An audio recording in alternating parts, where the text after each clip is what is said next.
Terima kasih kepada Ibu Ketua DPR RI yang telah membacakan pidato pembukaan masa persidangan 4 tahun sidang 2021-2022. Di depan saya sudah ada yang akan interupsi. Kita akan batasi sebanyak 5, karena kalau tidak terpaksa waktu sidang kita akan perpanjang. Untuk interupsi pertama, saya persilakan Bapak Abdul Fikri. Terima kasih Pak Ketua. Assalamualaikum warahmatullahi wabarakatuh. Ibu Ketua, pimpinan DPR RI yang saya hormati, langsung saja kenapa interupsi ini disampaikan di rapat paripurna, karena ada amanat dari periode lalu yang kebetulan satu dipimpin oleh pimpinan Pak Utut Adianto, kemudian yang kedua dipimpin oleh Ibu Ketua, yaitu tentang honorer. Jadi pada periode lalu 438.000 honorer akan diselesaikan. Itu komitmennya seperti itu dari beberapa kementerian. Dan 157.000-nya adalah guru. Sudah diselesaikan, 37.000 diterima P3K. Tetapi SK-nya baru 2 tahun. Sehingga sebagai laporan disampaikan di rapat paripurna hari ini, ada beberapa yang sudah diterima P3K pada yang lalu itu meninggal dunia. Sehingga tidak sempat mendapatkan SK itu. Atau sudah masa pensiun. Sehingga begitu menerima SK kemudian langsung pensiun. Kemudian ada rekrutmen selanjutnya. Jadi komitmennya sebagaimana disampaikan oleh Ibu Ketua dulu, ini diselesaikan. Akhirnya oleh beberapa kementerian membentuk Panselnas dan direkrut 1 juta P3K.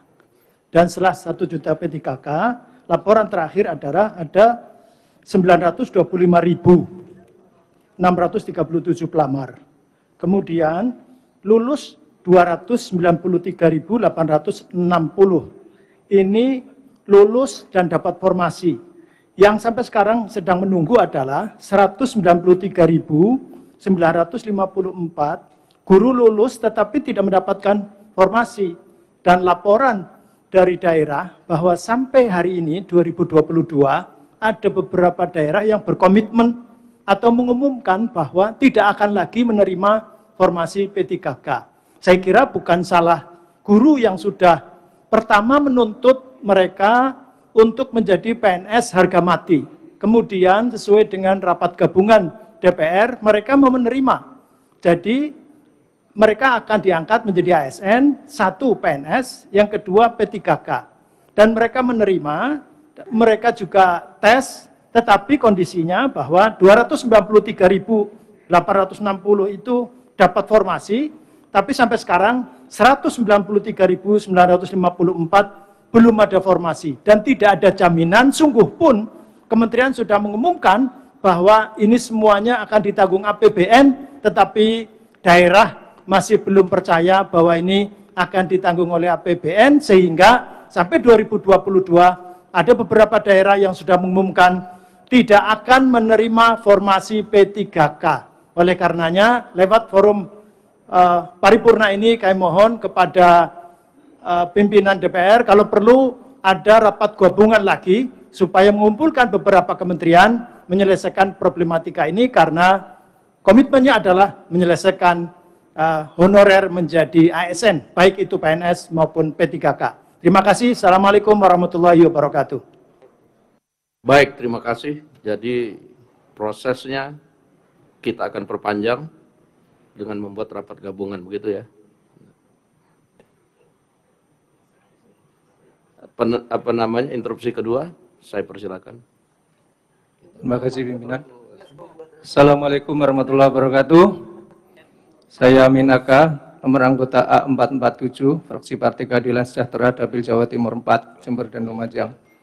Ibu Ketua, para pimpinan, rekan-rekan anggota, serta hadirin sekalian yang saya hormati, sudah 5 bulan krisis minyak goreng di negeri ini terjadi. harga melambung tinggi yang kemudian disusul dengan kelangkaan.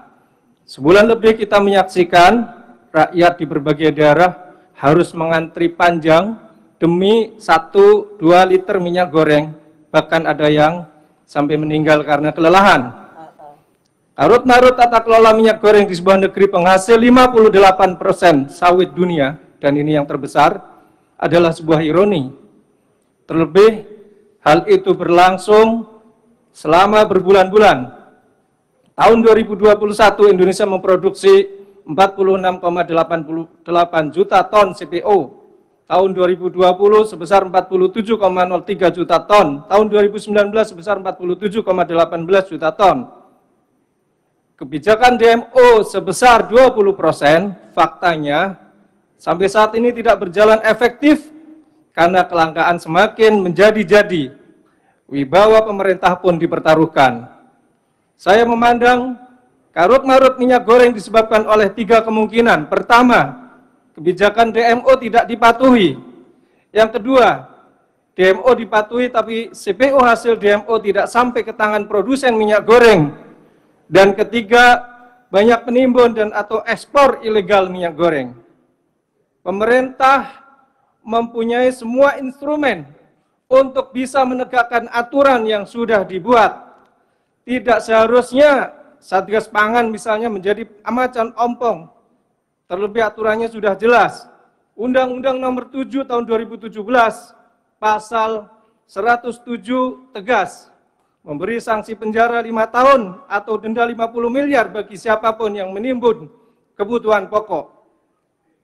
Dalam Permendak Nomor 6 Tahun 2022 yang mengatur kewajiban DMO 20% serta harga eceran tertinggi minyak goreng, ada sanksi pencabutan izin bagi pelaku usaha yang melanggar. Pimpinan yang saya hormati, konglomerasi produsen CPO, di mana 49% produksi sawit dikuasai hanya oleh 5 produsen saja, seharusnya memudahkan pemerintah untuk mengontrol kebijakan DMO CPO ini. Jika mereka taat DMO, setidaknya 70% kebutuhan minyak goreng untuk rumah tangga sudah bisa dipenuhi dari 5 produsen sawit itu. Kita prihatin karena banyak industri minyak goreng, baik kelas menengah maupun kecil, yang mereka tidak menguasai produksi CPO harus gulung tikar karena tidak memperoleh pasokan CPO dari DMO. Mereka mati di negeri lumbung sawit. Agar efektif dan berkeadilan, fokuskan saja kebijakan DMO kepada eksportir CPO yang menguasai usaha dari hulu sampai hilir. Dan dari lebih 35 produsen minyak goreng di Indonesia,